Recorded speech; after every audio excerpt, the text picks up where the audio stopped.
Good morning everyone, welcome back to our another new vlog. তোমরা সবাই কেমন আছো? আশা করি খুব ভালো আছো। আজকে তোমাদের সাথে শেয়ার করব একটা খুব সিম্পল রেসিপি। আর হ্যাঁ, যেদিন তোমরা বুঝে উঠতে পারো না ঘরে শুধু সেই একঘেয়ে ব্রেড বাটার রয়েছে, সেটাকে কিভাবে আরও টেস্টি করে বানিয়ে বাচ্চাদেরকে দেয়া যায় সেইটাই তোমাদের সাথে শেয়ার করব। বাচ্চাদের টিফিনের একটা সহজ রেসিপি বা ব্রেকফাস্টে বলো। তো দেখে নাও আজকের রেসিপিটা তোমাদের কেমন লাগছে, অবশ্যই কিন্তু জানিও। কিচ্ছু না, রেসিপি ভেরি সিম্পল। ডিমটাকে ফার্স্টে ভেঙে ভালো করে ফেটিয়ে নেব। তার মধ্যে দিয়ে দেব যতটা পরিমাণে নুন লাগে, অল্প পরিমাণে নুন দিয়ে ভালো করে ফেটিয়ে নিয়ে ছোট ছোট অমলেট করে নেব। মানে ধরো দুটো ডিম ফেটিয়ে সেটাকে 4টে অমলেট করলাম, মানে একদম স্মল ছোট্ট ছোট্ট অমলেট বানিয়ে নেব। সেটা তোমাদেরকে দেখাচ্ছি। তারপরে একটু পুদিনা সস আর একটু টমেটো সস নিয়ে একসাথে দুটোকে ভালো করে মিক্সড করে নেব। যদি তোমাদের বাড়িতে পুদিনা সস না থেকে থাকে তাহলে সেটা স্কিপও করতে পারো, কারণ পুদিনা সসটায় একটু ঝাল টকের পরিমাণটা বেশিও থাকে, সেটা বাচ্চাদেরকে না দেওয়াই ভালো। তো পুদিনা সসটা অ্যাভয়েড করতে পারো। তো এই দুটো সসকে একসাথে মিক্সড করে সুন্দর করে তারপরে আমরা ওটাকে ব্রেডের মধ্যে ভালো করে লাগিয়ে নেব।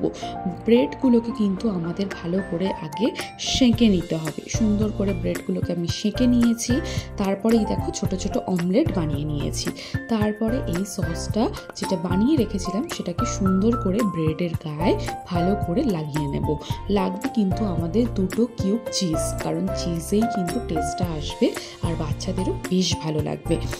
তো ব্রেডের মধ্যে আমি সসটা সুন্দর করে লাগিয়ে নিয়েছি। এইবার একটা ছোট্ট অমলেট তুলে নিয়ে ওর মধ্যে লাগিয়ে দেবো। দেখতেই পাচ্ছ অমলেটগুলো কতটা ছোট ছোট স্মল সাইজের বানিয়েছি, কারণ যাতে পাউরুটিটার শেপের মতনই আসে। বেশি বড় অমলেট আমাদের দরকার নেই। তারপরে চিজটাকে সুন্দর করে গ্রেটারে গ্রেট করে দিয়ে দেব।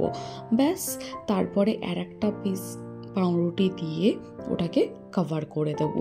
তাহলেই রেডি হয়ে যাবে কিন্তু আমাদের চিজ অমলেট স্যান্ডউইচ। তারপর আর কিছুই না, শুধু অল্প একটুখানি বাটার নেব। বাটার নিয়ে তাওয়া গরম করতে দেবো। তাওয়া গরম করে হালকা আঁচে বাটারটাকে দিয়ে দেবো। বাটারটা দিয়ে বাটারটা মেল্ট হয়ে গেলে তারপরে এপিট ওপিট করে সুন্দর করে পাউরুটিটা ভালো করে সেঁকে নেব, যতক্ষণ না ভেতরের চিজটা মেল্ট হয়।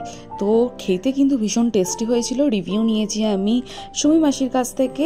তো তোমরাও কিন্তু বাড়িতে এরকম ঝটপট বানিয়ে ফেলতে পারো। আর আজকের ভিডিওটা ভালো লাগলে অবশ্যই লাইক কমেন্ট শেয়ার। ভালো লাগছে খেতেটা একদম।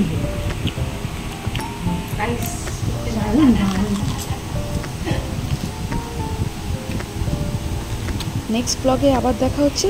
Thanks for watching.